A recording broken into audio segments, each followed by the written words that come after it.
All right, dude. We're rolling. We're rolling. Oh, yeah. Check it out. Fucking episode number 3 with El número tres. Brian. See, I told you I'd get you in here. Just had to give me a chance Well, I mean, to figure it out. hopefully now that's happening. You seem kind of upset that I did the first 2 episodes without you. No, it wasn't the first 2 episodes. You guys talked about some stuff where I might have been, a little handy with some knowledge. Well, yeah. Yeah, no, I know. I bet when you watch this stuff, you kind of just want to chime in and be like, wait a minute. Wait a minute. I got something to say.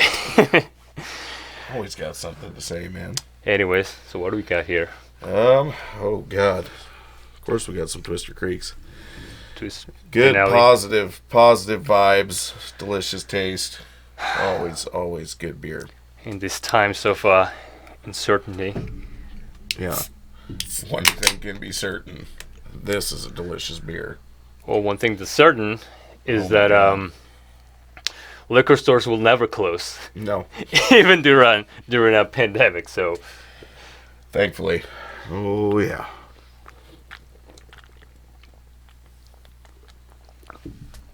Oh, it's like mother's milk. See, this one's pretty good. I like these. So what's up, dude? How you been doing with this whole situation? Been doing fine. I don't know. It's kind of stupid to talk about. Just doing everything that everybody else is doing. Dude, makes to maintain that illusion. You know what I mean? Yeah. I mean, makes you like really miss the simple fucking things that maybe before we were like, oh man, like playing shows. Be like, we're gonna play Acutes again. Now I'm just like, yes, dude, I want to play Acutes right now. Yeah, I want to play outside in the parking lot.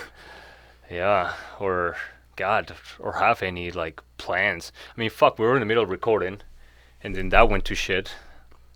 I mean, we can't even go to fucking Wasilla right now. We're recording right now with Chuck. Shout out to Chuck. Big shout out to Chuck. Yeah, so super good dude. Our last EP was like, fuck. We are so bad at this. We've been together for 12 years. We have 3 EPs. Each EP with like 5 to 6 songs. And that's not to say that we only have 15 songs. Like we have probably over 20, maybe close to 30 songs. Only 3 EPs. And recording is hard, and we don't know much about it, to be, brutally honest. So every time we go into the studio and do anything, it's kind of like we just, lay down what we got, hope for the best. And at the end of it, for me, I've always wished I could have done something different or done something better, or, it's never been something that I'm right. Totally just overwhelmingly happy with, you know what I mean? Yeah, and I think because of that, kind of procrastinate on getting into recording because of the whole process and how we're just never happy about it. So you're always thinking like, well, we just need to prepare more.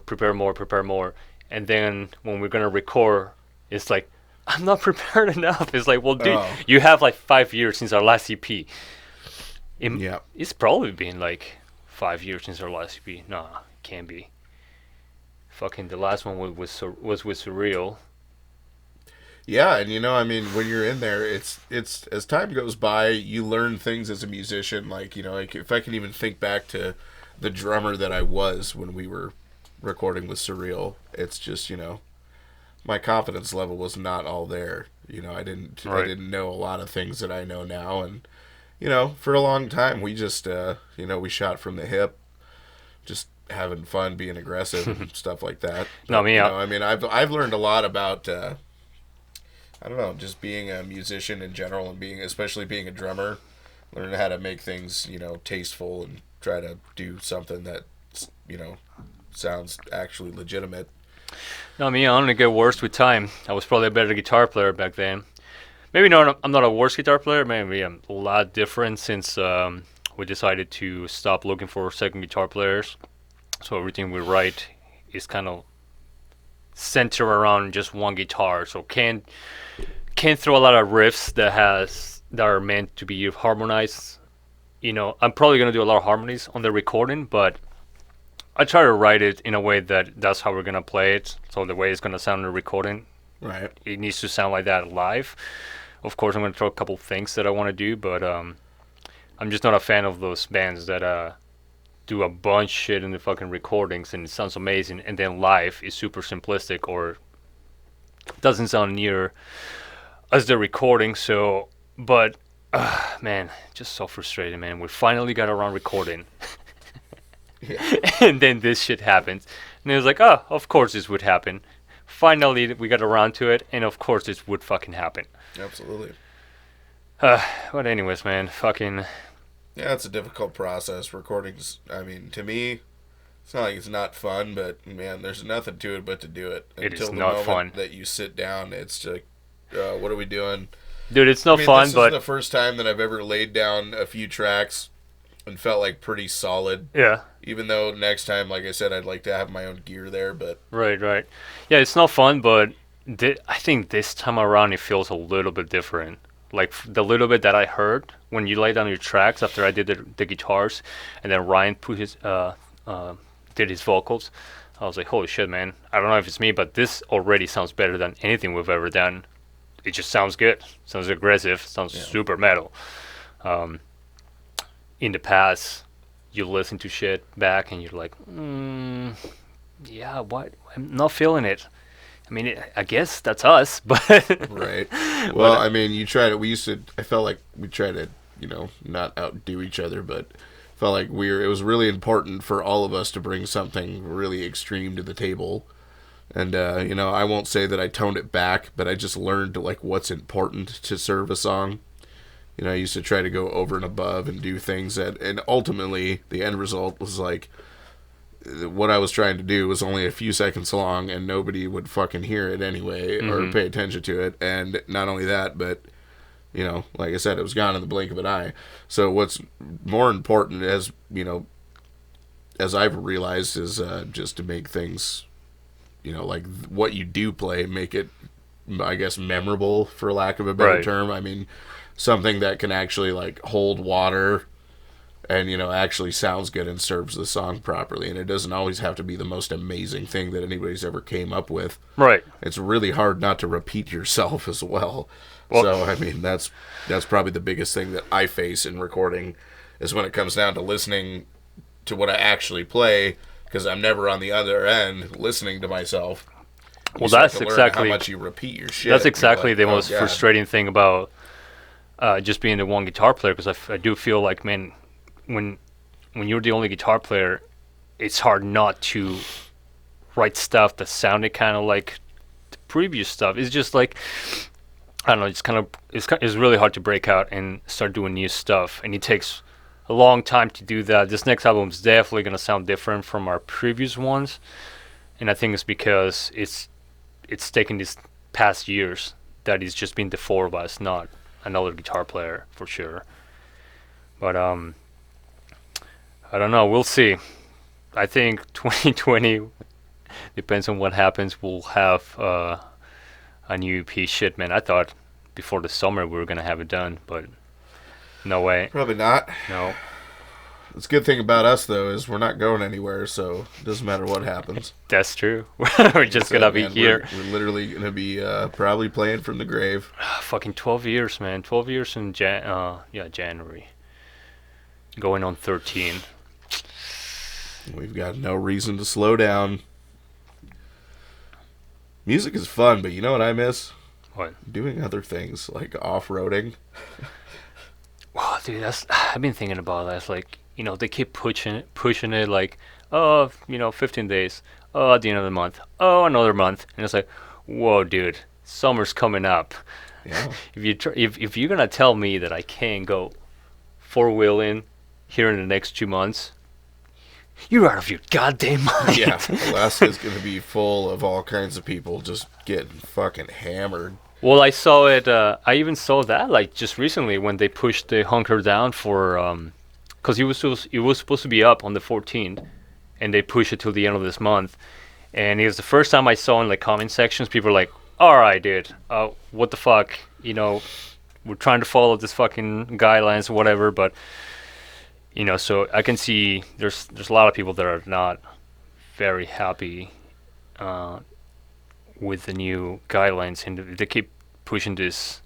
They keep pushing the goalpost. It's like, Oh yeah, I mean, like dumb shit. Like it's the changing of the seasons. I have terrible sinuses.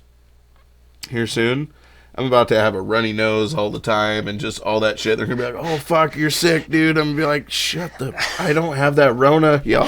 He's got the Rona, I ain't got that Rona." But it's gonna be something that I mean, like I said, it's not at this point. If you're an essential worker and you're out there doing shit every day, it's ultimately about maintaining that illusion that we give a fuck. And I'm sorry for calling everybody out, but realistically, you guys, I mean, we're strapping something over our face, we're wearing gloves, and it's not like that's not helping. It's just it's not going to be the fucking cure-all, you know what I mean? No. We still got to do what we got to do, and we're doing the best that we can on our end. At least maintain that illusion, put everybody at ease, and do what's required of us to do so we can still get out there and fucking work and make money to pay our goddamn bills. Because, I mean, I understand that there's a lot of people that are out there that, they don't have any income right now, and they're struggling and doing whatever. I almost have nothing to say. I couldn't imagine being in their shoes, but me neither. It's almost like at the same level. It's like try being an essential worker and be out there every day. Right. People will look at you sideways, and you're like, "What? Yeah, what am I doing wrong?" You know what I mean? I'm literally trying to just help out and do my part, and exactly. At the same time, maintain the level of respect and decency and create that illusion as much as everybody needs to feel comfortable. Goes to show you that in a pandemic or a time of crisis, if you're still out there working, you probably if you ever wonder if like it was worth what you were doing, you're like, oh man, am I on the fucking right job? Like, am I doing anything for society? Well, now you're certified that yes, you're an essential piece in this society because you still have to go to work even in the middle of a pandemic. Oh, absolutely, dude. Absolutely. And everybody can do little things to make, everybody's life easier. You just got to figure out what those are.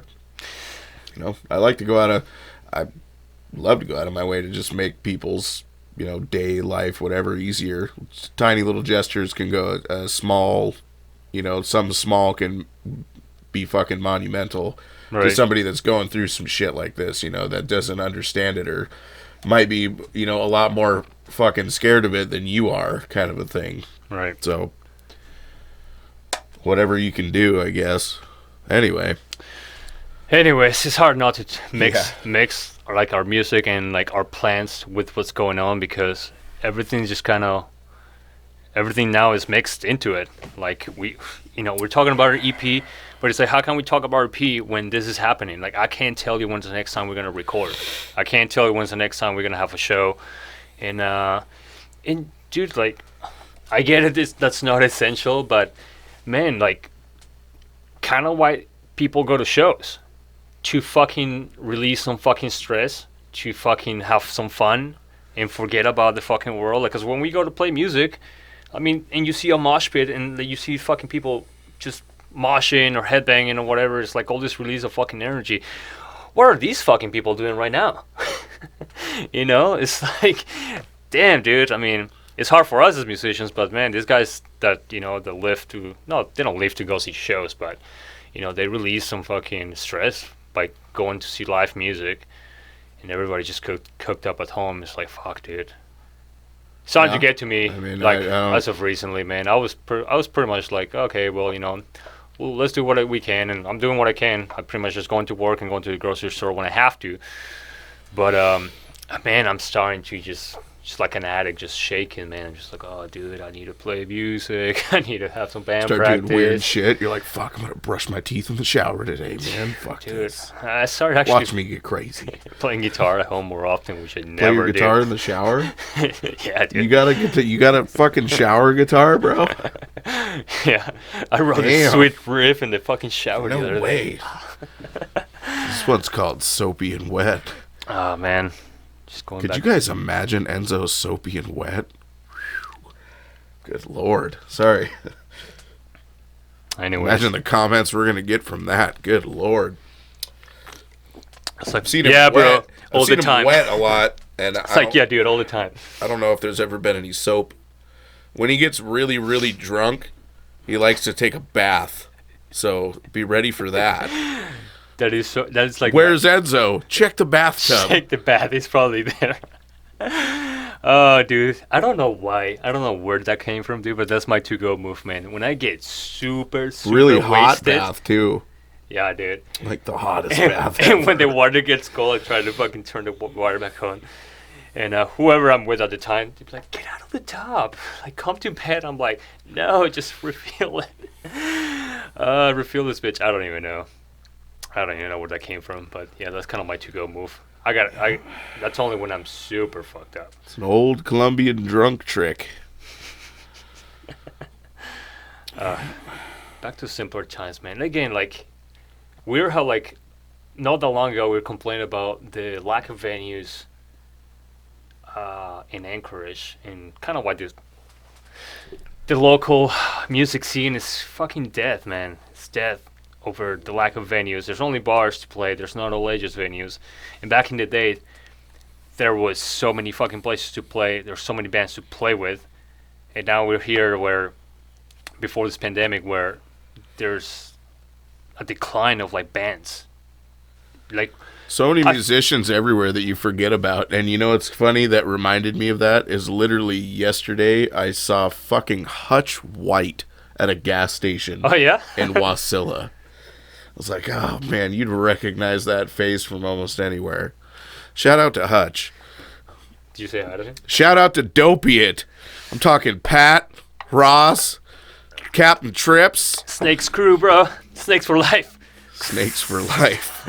I don't think I was ever indicted as an official snake, but I'll throw down a hiss for the homies. Dude, we lived at the snake pit. I'm pretty sure we were members. I mean, I did some fucking unofficial stupid members, things I at the don't know. snake pit, though, so yeah, I just kind of take that with a grain of salt. I don't know what you want to say. Yeah, that's probably one of my favorite times in my lifetime, man. That was one of my favorite period of time, man. Fucking, you and I lived at a house with Ross, a drummer from Dopiate, back in 2000, fucking 8. Oh yeah, Yes. hands down, some of the best 2008. times of my life. Because that's when Easily. that's when the Septicide started, and then I think around April, me and my girlfriend broke up, and that's when I went to live with Ross, and then Jeff Donegan came to live with us for like a month, but then he was going to college, or I don't know what the fuck he was doing, but you got kicked out of your house, not your parents' house, but your. Somewhere. I was living somewhere, and I couldn't live there anymore. Hey, so. dude, can I stay at your house? I'm like, yeah, sure. I was like, well, Jeff, he's never here, so why don't you come stay a couple of nights, and it turned into just permanent stay. And then Jeff was like, well, I'll just leave. I was like, all right, dude. Well, Brian's just crashing for a few days. He's like, no, I'll just leave. So he gave you his room. 8411 Owen Circle. 8411. Ladies and gentlemen. Man, I want to get that fucking song from a Jeff. Yeah, I know. You didn't even realize that I referred to him as Captain Trips at first. Remember that? That was his name on AK Bands. I thought Captain Trips was John Trips. There's a John Are Trips. you sure? I'm almost positive that was Jamie Spurgeon. I might be really stupid, but I'm pretty stupid. Because I even had a friend request from someone named John Trips, and I was like, oh, I think this is Captain Trips. But I don't know. Maybe I don't know. Maybe Jamie can correct us. I thought Jamie Spurgeon was Jamie Spurgeon. I don't know, man. There was this message board called AlaskanBands.com, and at the end, he got fucking spammed like crazy, and they tried to clear out the fucking virus, and then I think they started even a second page, and then it got fucking filled with fucking spam and viruses, and it killed the website. But man, That was such a crazy fucking message board. Oh, you could just offend the living shit out of each other as if it didn't matter. That was like the first form of social media that I was, introduced to.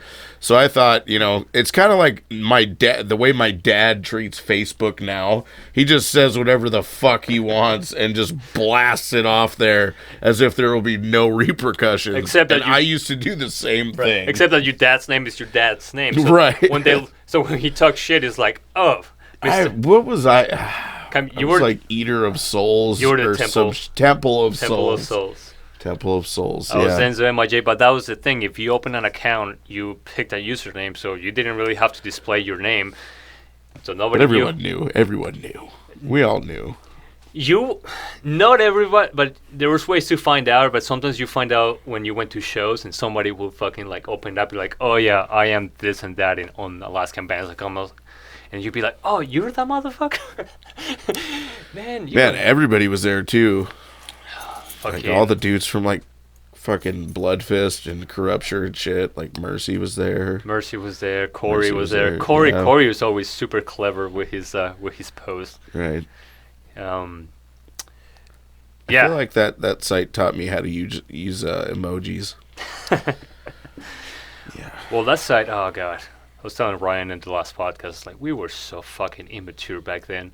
It's like, I talk shit about people that I had no room to talk shit to because their skill level was so up there, but I was acting and talking like, oh, dude, I smoked these guys on guitar. It's like, no, why are you smoking, dude? These guys are way better. Like Spencer, like I used to talk shit to Spencer. It's like, and I look back and I'm like, dude, he was always 100 times better than I was. Like, what the fuck was I talking about? That's why last time he was here, I was like, dude, I want to say I'm sorry for everything that I ever said because I was like, I was just fucking stupid fucking kid. But we're all were, man. I mean, fucking, those guys eventually came around as well, like Spencer and Chris and Britt and all those guys. Oh, yeah, they had their own fucking egos for sure. Absolutely. Yep. I think it would be fun to go back in time and meet our younger selves now. That would be pretty entertaining, I gotta say, like for all of us. Like if we could go back and meet our what'd you tell to if I could meet young Brian? You, I don't even know, man. We'd probably just get drunk or something. Don't fuck that bitch. Yeah, exactly. I would do something stupid. You're better than that. Be like, stop making everyone hate you. Somehow, you got to figure that out, dude. Well, I don't think everybody hated you, especially back in the Alaskan bands. It was like a different time. Maybe later on, when we were in the Septicide and we were the most fucking no divas, but we would refuse to play with other people's shit, and drummers across the board hated us for it. It's like, well, everybody's using the same drum set. And it's like, well, sorry, man, we're using our own shit. Because every time we fucking did it, and even actually to this day, every time we don't use your drum set, like something goes fucking wrong at that fucking show. And it's in between songs or at the beginning of the first fucking song. And back then, I think after a few shows that we just had some really bad fucking times, we just fucking made a point to never ever fucking play with our gear. Well, one way I figured out that there was nothing wrong with me in that aspect is the fact that no other drummer in this fucking state. Well, you know what? I mean, Chuck did. A couple people have done it, but nobody will literally just sit down on my drum set the way I set it up, which is the most beautiful setup in the world, by the way. It's just amazing. It's so user-friendly. I don't care what size drum set you play. Everything is right there. But some people are like, oh, no, I can't even do it, Dustin Murray. I can't even do it. I can't even think about doing it because it's not a four-piece. So, a lot of people, though. Obviously, I'm not a drummer, but I would think that having more options is better. Wow. I'm a drummer, and I would think that having more options is better. It doesn't make sense to me. And like again, when we sat down at Brandon's house, when I first fucking went over there, when Ron had the 37-piece goddamn drum set up, I was the happiest kid you've ever met, dude. You're telling me I get to sit down and play on this monstrosity? I mean, he was trying to go for like Neil Peart status hard, and that was the best time ever. And I tried to utilize every single little piece. Right. And yeah, I mean that it was fantastic. Well, that makes sense to me. That makes sense to me that if you have more fucking drums, you could do more shit. And if you don't want to do more shit, then fucking don't touch it. But why does it have to fucking disappear? I don't understand. Like, why does it bother you? And it doesn't make sense to me how just one tom and a floor tom it's enough to. And I get it. There's big bands out there that fucking play with a 4-piece. I think Killswitch Engage plays one four, and they make it sound like it's a fucking full fucking drum set. But that would be a good example of what I was talking about. To like the way I present myself now versus the past. Is like those guys have to learn that almost like double time because, no, I mean it's not like it's all they have, but it's what's comfortable to them. It's what you like to play on. Right. You need to make yourself sound bigger than the 3 retarded toms that you have. But do you think that maybe you get spoiled from the beginning? Because when you got your first drum set, a black one, and then your next drum set was straight up like a fucking what was it? It was a 7-piece. 7-piece. It was 3 rack toms, 2 bass drums, and a floor tom. Right. So you think like after that you just know I never went back, and then your next fucking drum set, which was like a $3,000 drum set, it was the same thing, a fucking 8-piece. Yeah, the only thing, I mean, I can do almost any sort of tom configuration. I've seen you play on a 4-piece. You've played shows on a 4-piece. The only thing, I could play my drums as a, I guess you would call it 5-piece. I just don't like doing double pedals. I don't like having a slave pedal.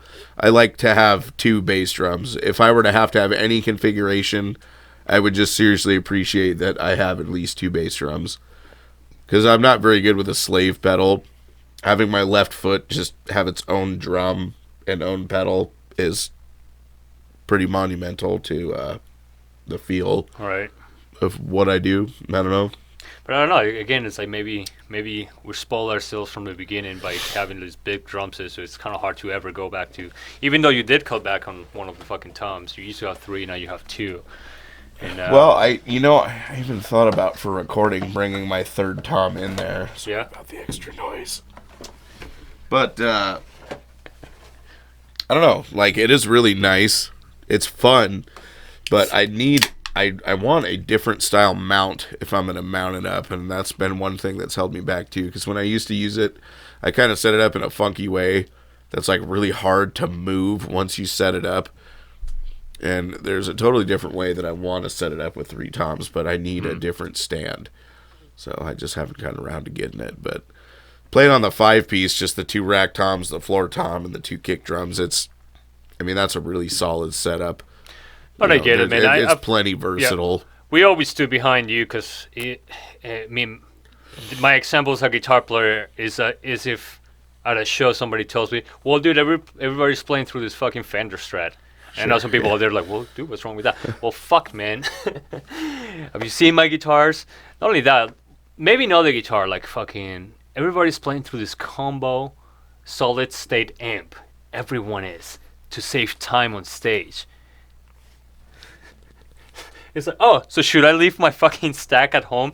My fucking PV, Joe Satriani fucking power, all fucking 2 fucking amp, because everybody's playing through some shitty fucking combo amps. It's like, it's the same thing, man. It's like, it's if somebody was to ask me to just play on a combo fucking solid state, because everybody is, just to save time on stage. It's like, well, then don't have us play. And that kind of has been an attitude in the past 12 years, It's like, if you're going to have us play, if you want the Septicide, then you're going to get the Septicide. And this is what the Septicide is. It's going to be your drum set, my amp, and, even Kevin, like, he's got to have a decent fucking bass cap because he's got a killer fucking amp head. I forget where I found it, but I sent Spencer this meme today. It's exactly what we're talking about. I'll have to send that to you so you could put a little clip in the fucking thing. It's like, yeah, there's drums in the venue. The drums at the venue. It's just a bunch of. There's a toaster as one of. That's a toaster. It's like one of the toms. Like, oh fucking, and that's exactly what it's been like.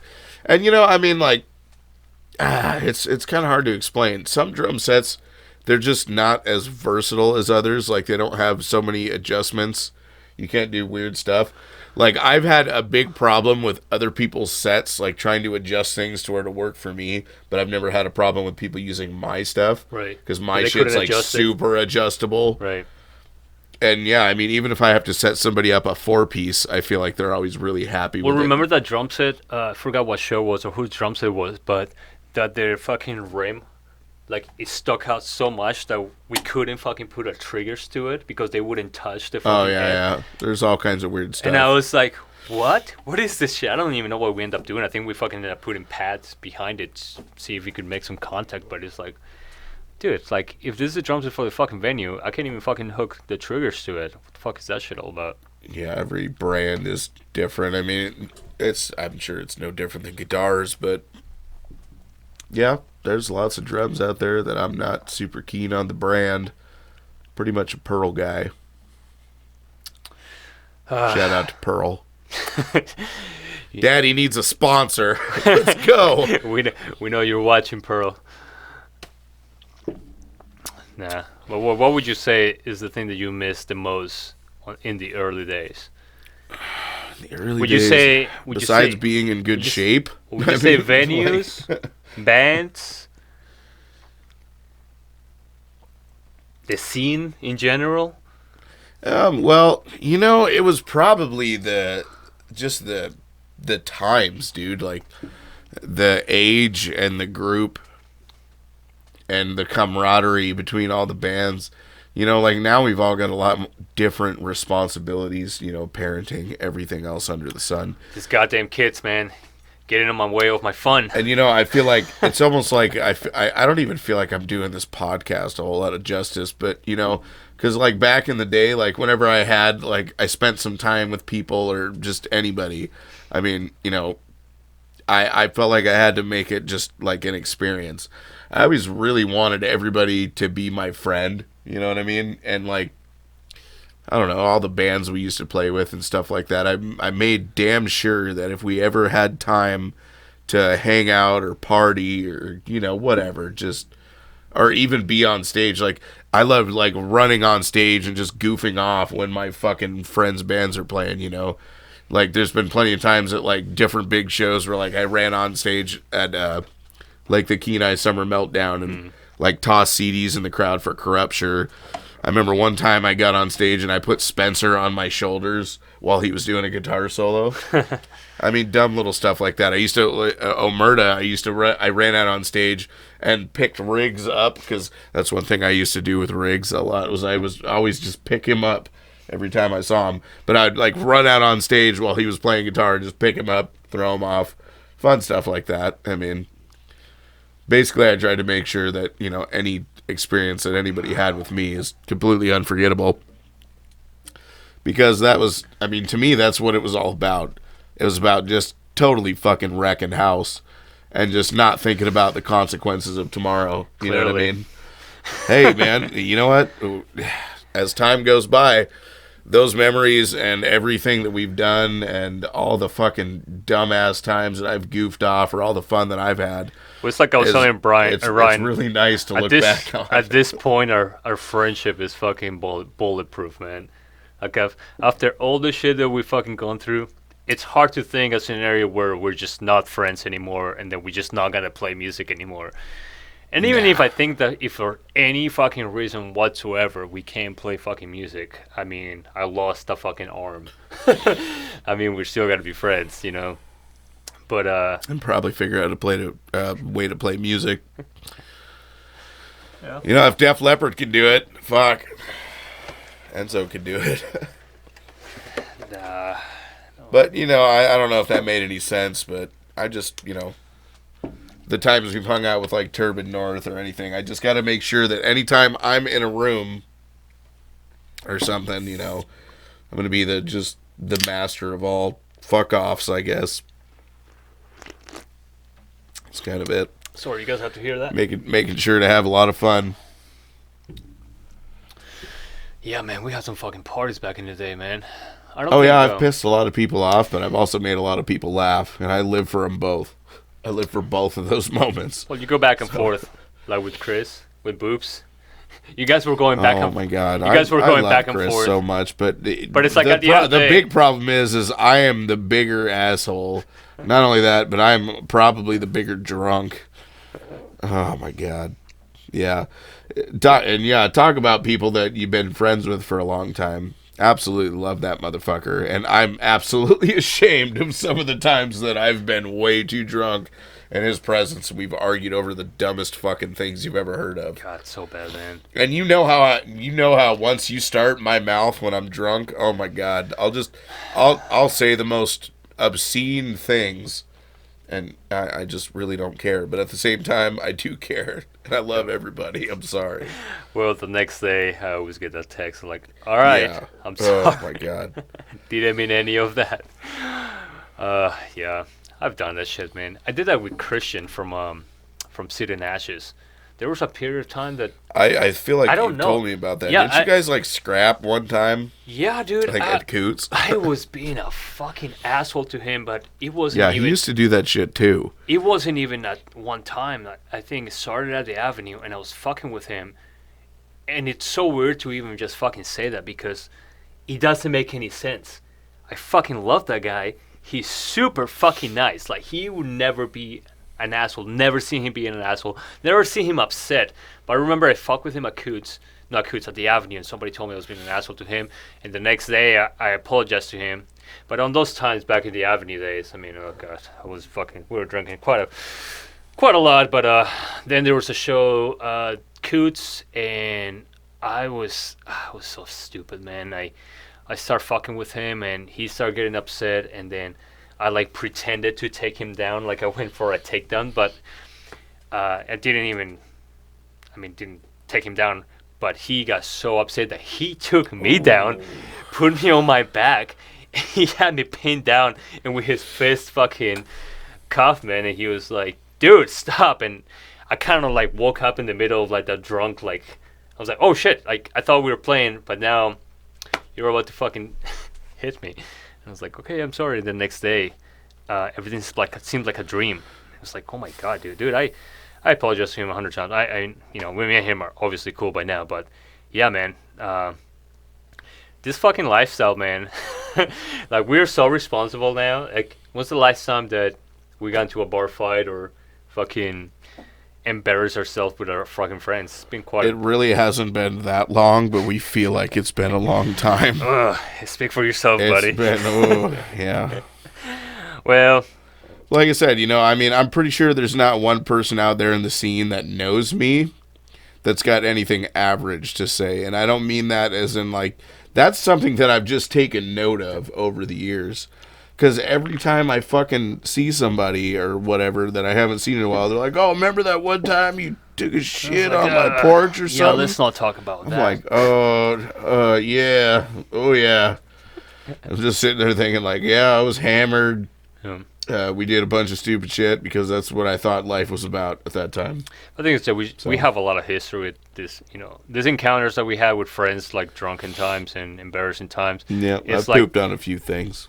Not just that, but I don't think you do that with just anybody.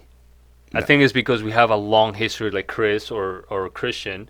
It's like, dude, we know them since we were fucking underage.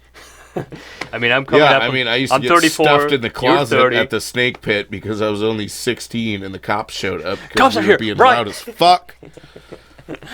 I got stuffed in the closet several times. I remember that clearly. Yeah, but we know these guys for a long time back in the Beatles days. Back when we were playing house shows with like Dirty Little Monkey and fucking Drunk on Sunday. Fucking having all kinds of fun at 8411. Who was Drunk on Sunday? Was that Ross's? It was Ross. It was Ross Donnie? And I think Donnie. I believe it was Donnie. And then there was one other guy who was also Captain Drunky. I forget your name, pal, but yeah, Coulter? No, it wasn't. No, it wasn't Coulter. I don't think so.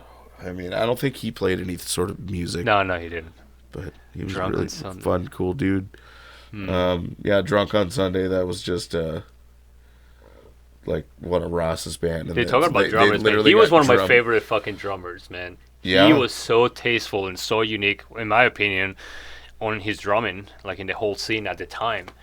Oh yeah, I used to tell him that shit. Like, I mean, there was like, everybody had their style, but Ross definitely had his own style. He's always been.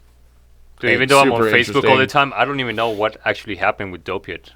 I mean, they became the new language, Dead language. death language. Yeah. Right. And then what happened? Pat, what happened? I don't know. What happened? I think Pat's voice got way too deep. Is that And is that a fact or? No, I don't know. Just, That time I got to play with them at Summer Meltdown. oh yeah, that's right. Did Well, you I play told them fucking, I played what one did you song. play? I played one song, and Eric played. Didn't you play like Rabbit All Asphalt? Yeah. You played Rabbit All Asphalt and Into the Pan. Yes, I played. Okay, I played two songs, but I told them like that I was down to fucking play the whole set, but they split it between me and the other guy. Eric was his name. I think he was a guitar player from. Fuck. I don't. Anyways, but I don't know, but I used to love living there just for Dopiate practice alone. Like, dude, I mean, those were some of the most enjoyable songs dude, ever. yeah, it was fun, man. Coming home. Ever, man. Yeah, Dopiate, God, that was some sick music. Definitely jammable. You know, for I us, mean, just fucking headbangable. that's one thing I always appreciate about you, is that for us, for being in this metal band and being the metal heads that we are, we always fucking liked a lot of different styles of music, Oh, and therefore we appreciated and supported like different bands in town, like bands like Dopiate, because they were super fucking unique. Yep. See if I have any Dopiate in here. Well, yeah, I do. Let's listen to. What do you want to listen to? I don't know. It's the classic. Here's a classic. What song is this? Rabbit All Asphalt. Wait, Yeah, wait. dude.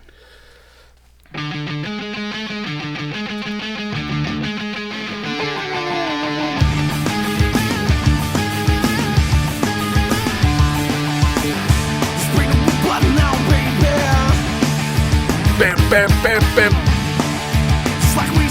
Yeah. That's some good fucking music right there, dude. Fuck yeah. Fuck my yeah, shit. dude. That is my shit. Take I'm- me back. Dude, I haven't opened this way. up in years. Wait. That's good shit, man. Dude, that's what's up, man. That's See, I think Pat's voice got too deep. That's the Probably kind of got too music old. that's the kind of music that I feel like you just don't see in the local music scene nowadays. If there is a fucking local music scene, man. Stuff like that, man. But yeah, that's what I'm talking about, man. Those are bands that just don't fucking exist anymore. And let's see if we can find anything local. I think I had Corruption. Didn't I have Corruption on here? And I was showing it to fucking Spencer. I have the fucking Oh, book. no. Somewhere I have the Book of Time. We were listening to it. I have on dude. I YouTube. have the Book of Time. I keep forgetting to bring it. I have one of their old posters. Oh yeah. I have a fucking Corruption poster. Should It's bring the it Book fucking- of Time. Yes, we hang need to it- hang it in hang the it up. studio. I know. I always forget. Do you have the CD though? Somewhere in my Oh, life, dude. dude. Somewhere I have the Book of Time. Dude, I don't have internet on here, so we can't listen to it. But yeah, I think last time Spencer was over and we were hanging out in my garage. That's where we were listening to it. It was on YouTube.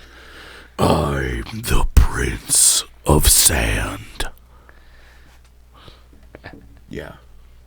What's another like band that you really like from like back in maybe 2005, 2006?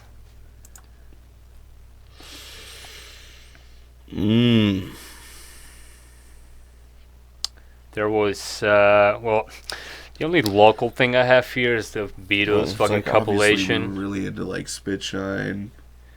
I got a bunch of Spitshine in here too. It's weird. Spitshine was one of those bands that when we first started playing the fucking Beatles, like I was just like, but again, I was such a fucking hater, man. I was like, ugh, what's so special about them? Of course, I was jealous because they would have a big fucking crowd, and as a Sure. metalhead, I'd be like, man, should be a fucking crowd for metal bands. Fuck, what the fuck? I didn't even really have an opportunity to get into the band for like music. I remember one of the first times we played with them and I saw them play I just came up to Sean outside, and I was like, hey, man, I got this crazy fucking weed. And he was like, all right, yo, what up, Rocker? Well, my name's Sean. Well, What's go that, upstairs Rocker? in the kitchen, Rocker. I'm going to take you under the hood. We'll smoke some of this weed. Want to do some blow? No, dog. Yeah, and then him and fucking Albedos tried to take me into the goddamn bar that was at the end of the road. I forget what it was called, but... Well, since you always looked like you were fucking 40. Yeah. Even when you were 19. It didn't work, though. And I had to leave. Yeah. Dude, help me up. Another band that just sounded really fucking good. Yeah. It just sounded really fucking Absolutely. good, man. Gotta love the Like shine. on the recording and on live, they were just always so tight. Even though it's like the most simple shit to play, still like it's tight. It's as tight as it's gonna fucking get. I've spent a lot of my personal life just doing random shit and having Spit Shine on repeat. I remember, I'm pretty sure there was like a whole fall season where me and Bush went fucking chicken hunting all the goddamn time. And like, I swear to God, we used to just listen to like nothing but Spit Shine. Just listen to a bunch of punk rock and drive around and shoot shit. I remember one time we were out in Talkeetna and we were like, we were listening to a bunch of Spit Shine. And I swear to God, me and him killed like, it was like 48 beers or something like that in a day. We also killed like 13, 14 birds. Yeah. Completely legal, you know. Your trips to Soldana, dude. No, I'm sorry if I said Soldana. Talkeetna. No, you did say Takina. It just reminded me of Soldana's story that Right. he told me one time.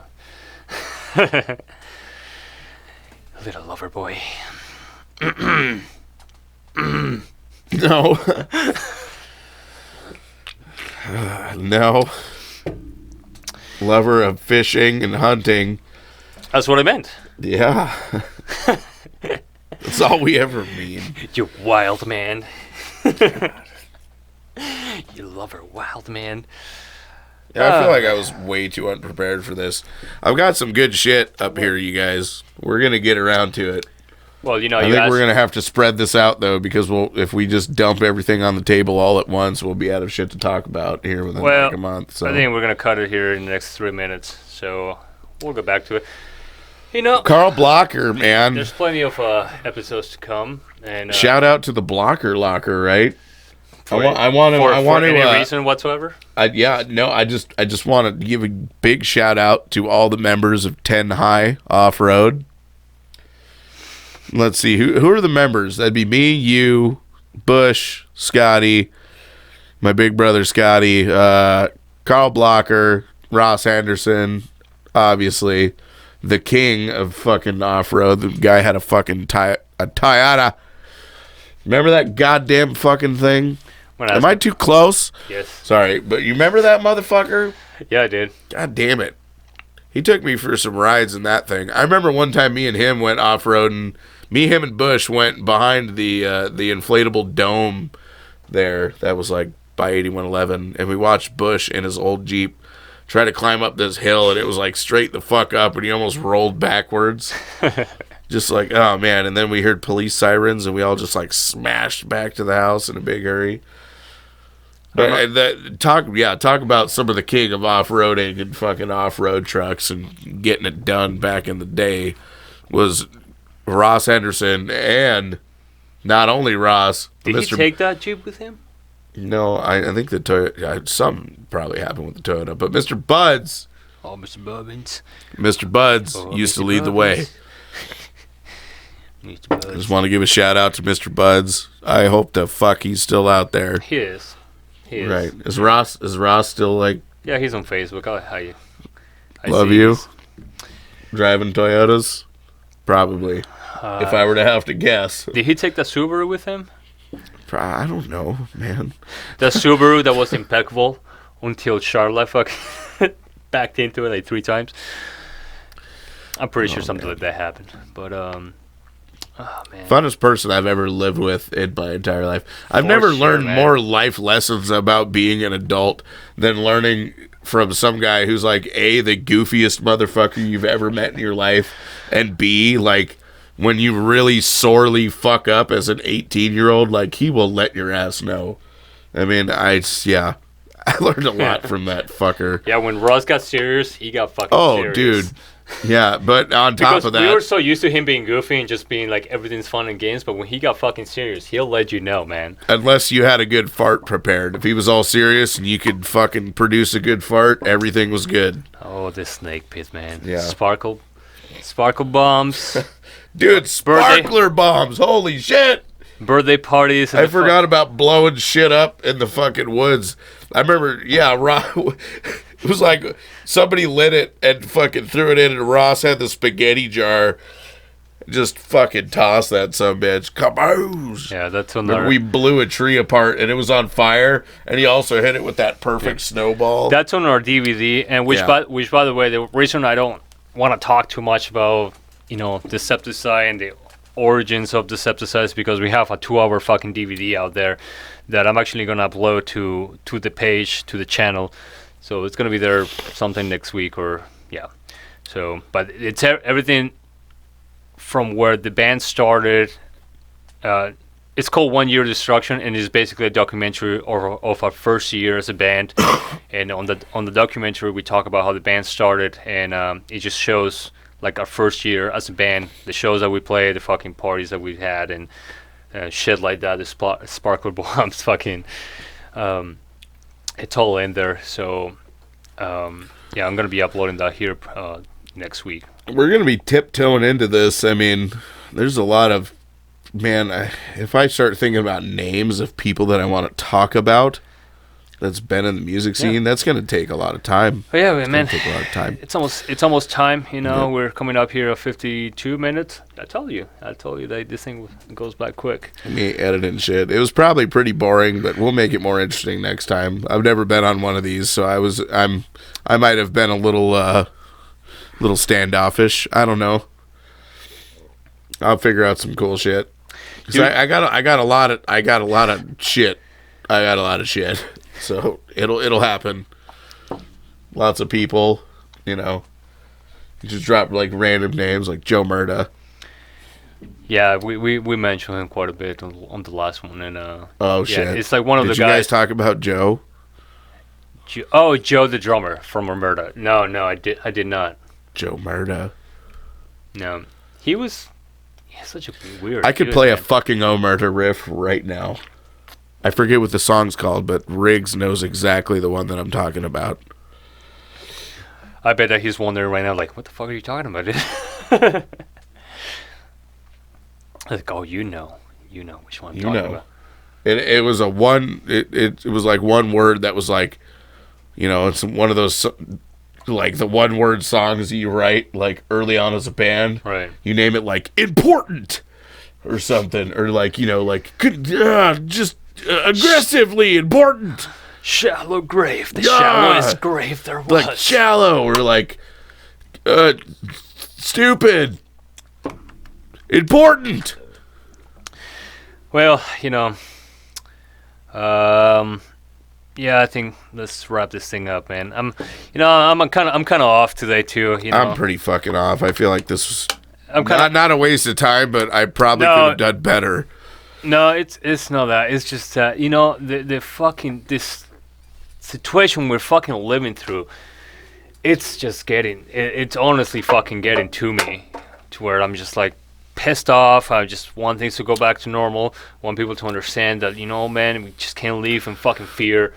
I don't want to live like that. I've never lived like that. I'm not planning on to, man. I'm down to play along with some things, but yeah, it's hard to talk about music and the good times when things are kind of fucking tense out in the world. But we'll try to forget about that shit next time. Maybe we'll bring some whiskey next time. Maybe that's what we needed. God damn it, Brian. Bring some fucking whiskey. Back to the Crown days. Like I was saying about the memories that everybody has with me and how I've tried to make them lasting memories. If you guys really want a lasting podcast, let's bring the whiskey on board. Yeah. I'll definitely, All right, Brian. Sign us off, dude. Sign us off. Holy fucking shit. We drank all the beer. We did.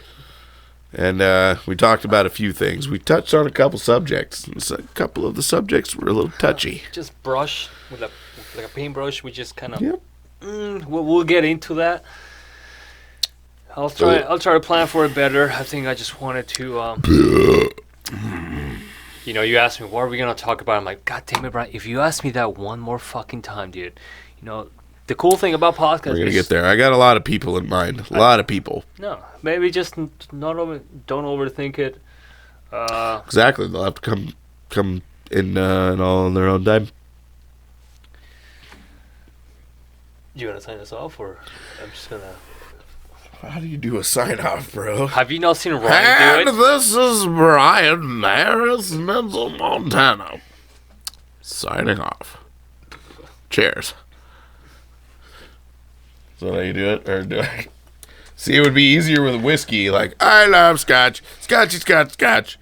Here it goes. Human Torch Down into my belly. was denied a bank loan. All right. Hope you all have a good night. Sweet dreams. All right. I like to have a little drink. I'd like to apologize for this podcast. I'm just kidding. It's just different, and it's hard times for everyone. Uncertain times, stressful times, stupid fucking times for sure. And I have faith that at the end of this month, starting in May, life's gonna go back to normal, and just can't live in fear. That's my only message to the world out there. I won't do it. He won't do it. I won't let him. No. Anyways, we're out. Later.